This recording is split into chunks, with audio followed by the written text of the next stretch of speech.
Општинскиот комитет на ВМРО ДПМН во Штип му го спори мостот на СДСМ, откако вчера социјалдемократите најавија дека ќе градат нов мост на Брегалница. Денес од ВМРО ДПМН возвратија. За информација на граѓаните, планирањето на сообраќајница за поврзување на улицата Борис Крајгер со булеварот Гоце Делчев преку мост на река Брегалница е дел од сообраќајното решение на градот Штип, вклучен во генералниот урбанистички план уште во 1999 година.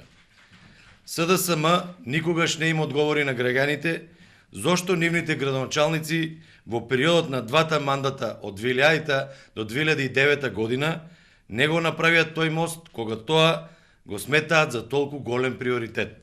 Додека ВМРО ДПМН во Штип држеше пресконференција, кандидатот за претседател на ГРОМ, Зоран Поповски, денес се сретна со граѓаните од Чешиново Облешево. Посетата е дел од неговите активности за директни контакти со граѓаните. Официјално, изборната кампања за претседател почнува на 24 март, а кратко потоа и онаа за парламентарните избори. И покрај ова, партиите уште одсега немаат убав збор за себе. Па ова да не помине во говор на омраза, 7 политички партии денес потпишаа декларација против говор на омраза. Овој документ треба да го поддржи секој преевропски ориентиран граѓани, партиите на власта и опозицијата, македонската интелигенција и интелектуалци, на сите етнички заедници. Алијансата за позитивна Македонија ја поддржува оваа декларација затоа што пред се го почитува поединецот и неговата различност.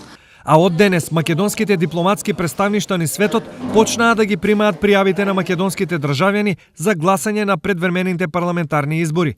Граѓаните кои живеат во диаспората имаат можност до крајот на март да се пријават за гласање.